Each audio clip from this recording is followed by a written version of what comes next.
Hello, this is Crispin Flintoff from Not the Andrew Marr Show.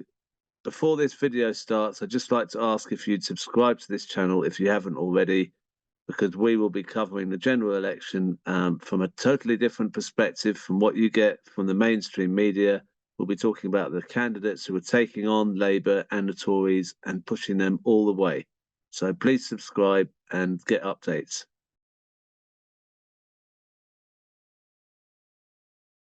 We are in a very good place. Certainly much better than Labour.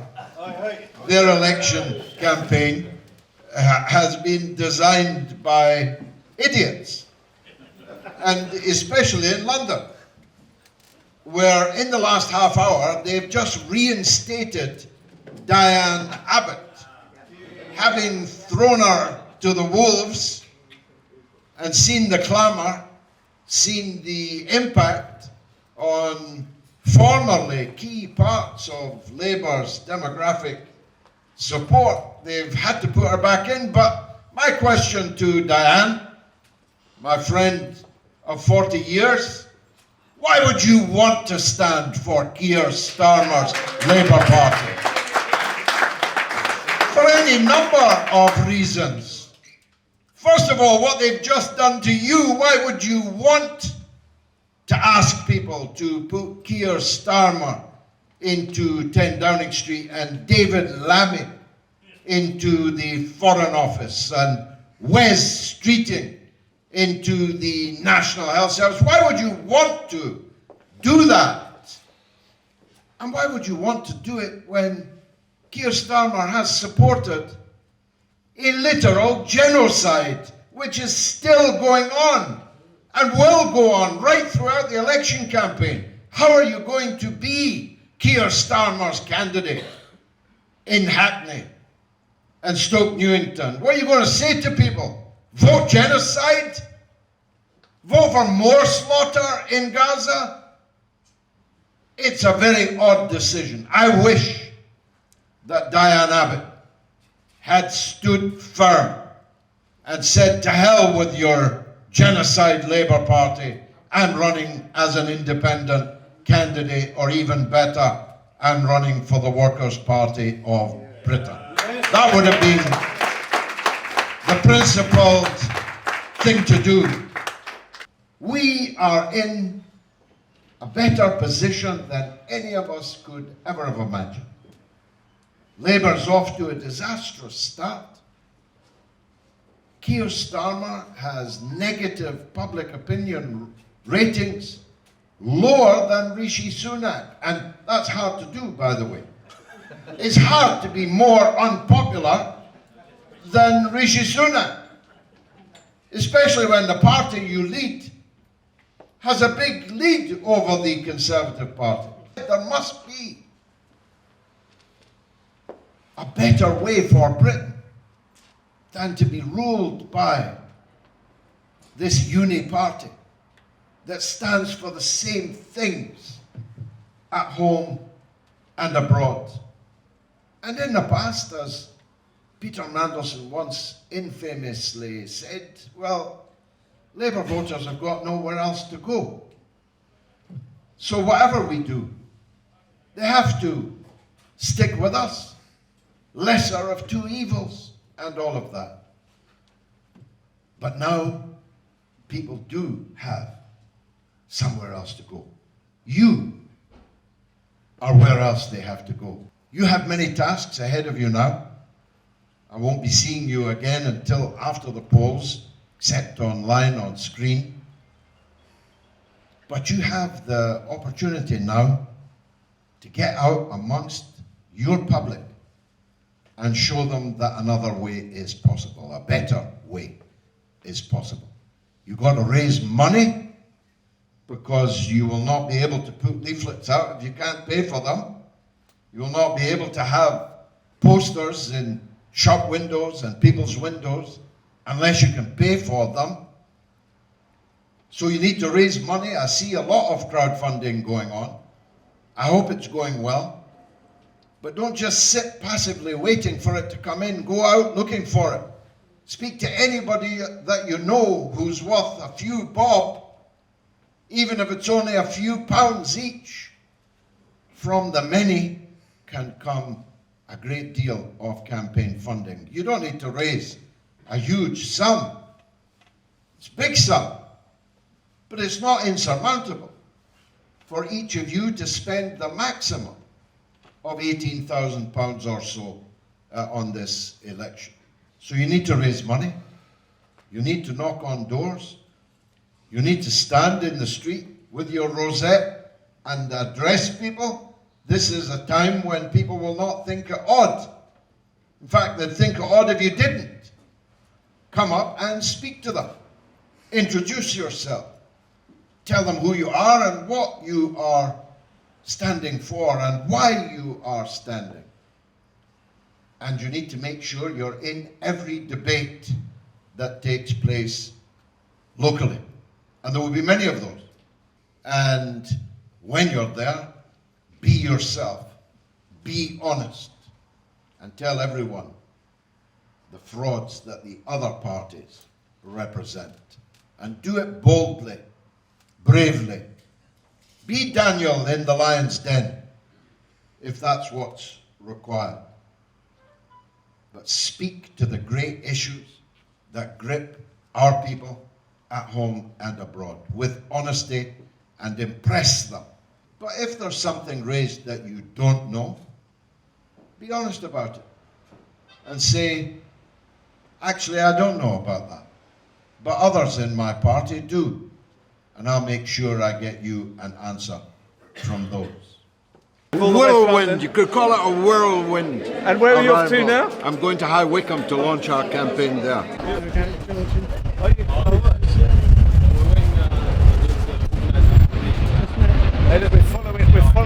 We're following George. We're following George to High Wycombe, right? I've been looking forward all my life. Proud of that. I've been looking forward all my life, George. Suki. I watch, never miss mugs. Yes, I guys. was forever fastening my seatbelt because it's always a bumpy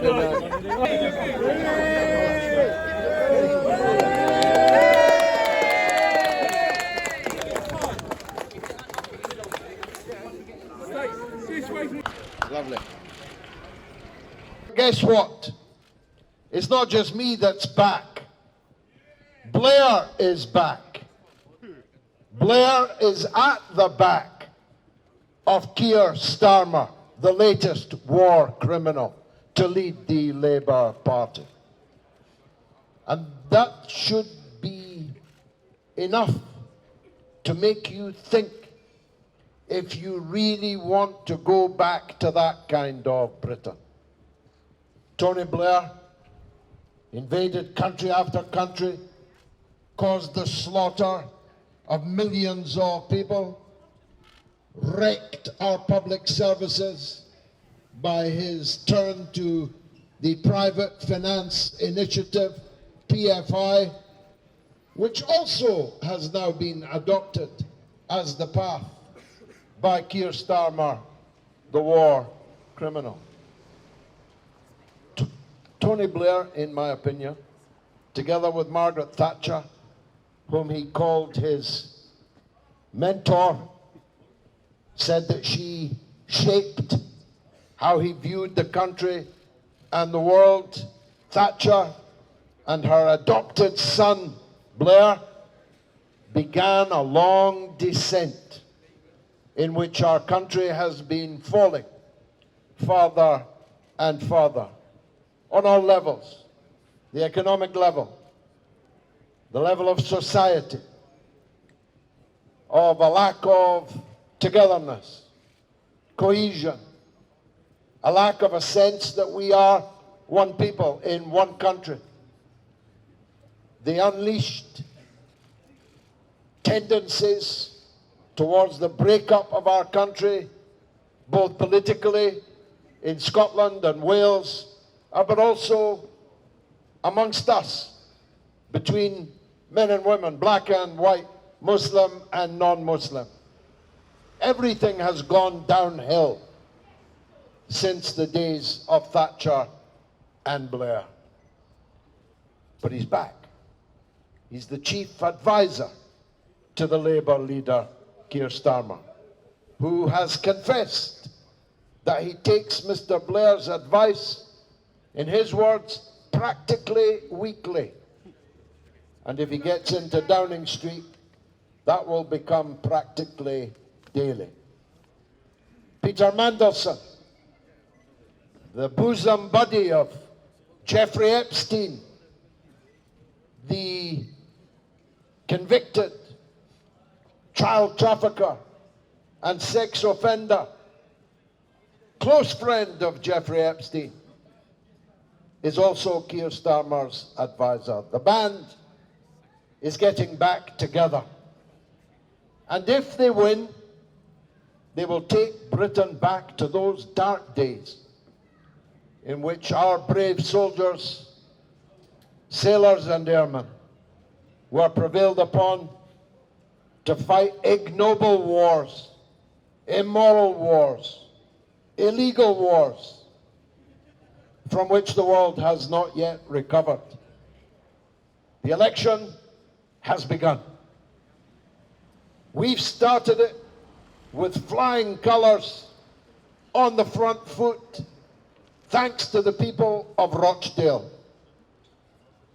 who less than 100 days ago changed the political landscape in Britain by electing me in a by-election. They showed that another way is possible, that we don't have to vote for one or other cheek of the same backside, that there is a possibility of doing something out of the box, which at the very least is unlikely to be worse than what we've already got. I mean, people say Joe Biden versus Donald Trump, what a choice. And indeed, what a choice it is. But Sunak versus Starmer is just as bad a choice. Which cheek of that backside is the more attractive? I could not tell. I don't know if you could. Keir Starmer's so wooden, the birds are nesting in him. He can't think on his feet. He makes decisions, then reverses them, doesn't think them through, and has got Labour off to the worst possible start. He hoped that the last few days of this beginning of the election would be all about Sunak, but it's turned out to be all about Starmer, who's turning out to be even more of a control freak than Tony Blair ever was. Axing candidates, including long and well-respected MPs, and replacing them with people from his own office, with no care for any roots in the community that those candidates might have, for they have not. He's challenging the people, right? He's saying, I'll do whatever I want. I'll put up whomever I want. And what are you going to do about it? Well, it's up to all of us to say, we know what we are going to do about it. In Islington North, we're going to vote for Jeremy Corbyn. That's what we're going to do about it.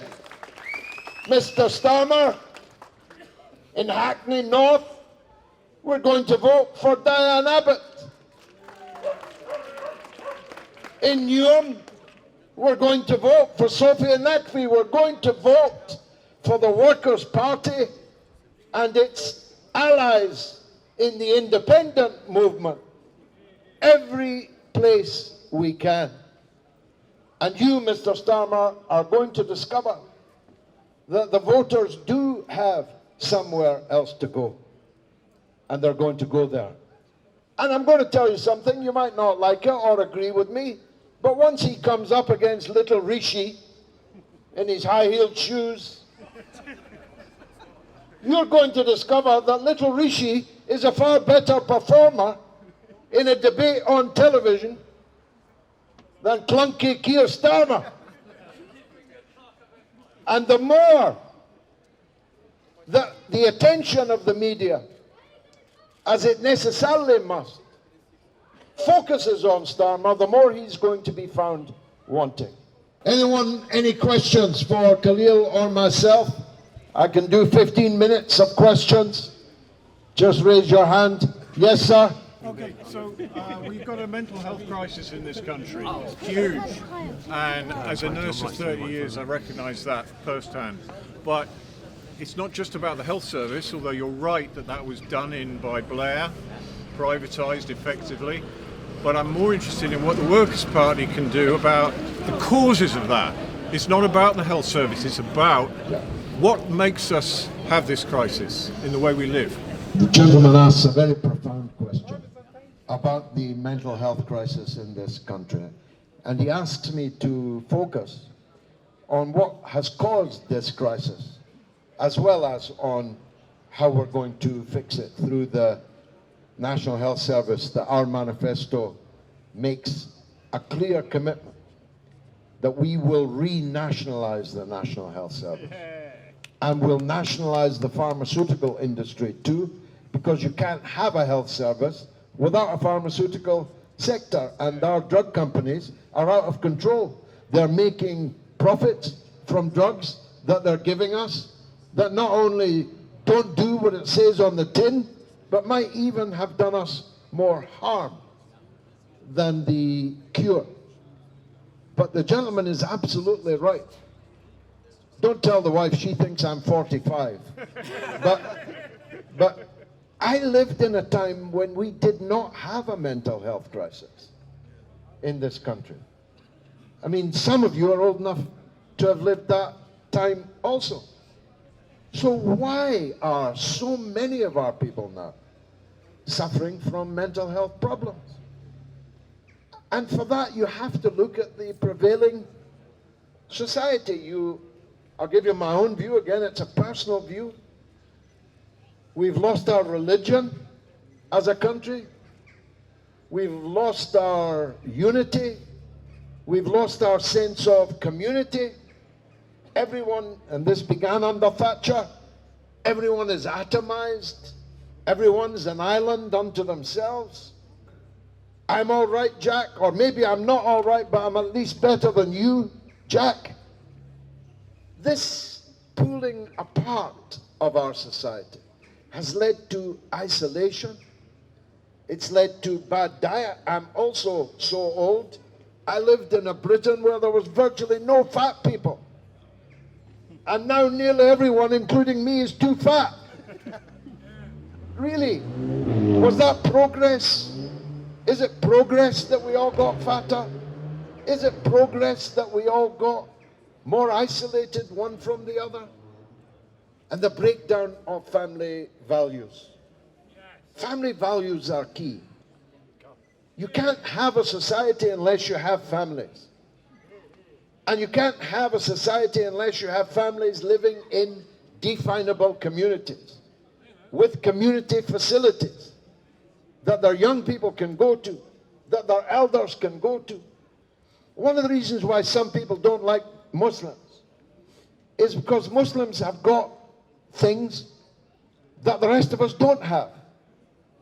They haven't lost their religion. They haven't lost their family values.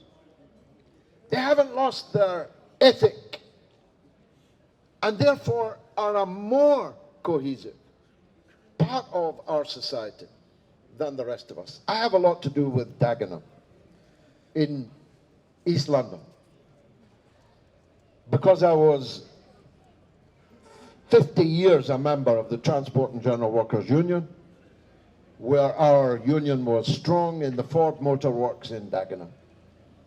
When I first went to Dagenham, it had a huge factory with tens of thousands of people working in that factory, well paid, unionized, blue-collar jobs. They had community centres, they had swimming pools, everybody had a council house, there were council parks. Dagenham was a great place, but it isn't now. There's no factory. And all the public facilities are either gone or have been privatised and sold. And you can only go to the swimming pool if you've got the price of the swim. If you don't have the price of the swim, you can forget about it. All these things have contributed to a decline. I suppose that's my overarching point here. Our country is in decline. And none of the political leaders on the front line, on the front benches, none of them appear to have any idea or any particular desire to pull us out of that decline. The last time we were in this situation, and none of you are old enough to remember this, was in the summer of 1940 and 41, when Hitler was at the Channel ports waiting to invade. And we were led by pygmies, Chamberlain and the rest, Halifax and the rest. And if not for the emergence of Mr. Churchill, whatever else you might say about him, I'd be speaking to you now in German. Except I wouldn't be. I'd be in a concentration camp. And there wouldn't be any elections or political work of any kind. Churchill came forward at Britain's hour of need. And for that brief moment, he saved us. Where is the Churchill today? It's not Sunak, ain't Starmer. We need to look to the backbenchers. We need to look to the likes of Corbyn and myself to take charge of this ship and stabilize it and turn it round and make it sail in the right direction. Galloway, there's only one Galloway, one Galloway, there's only one Galloway.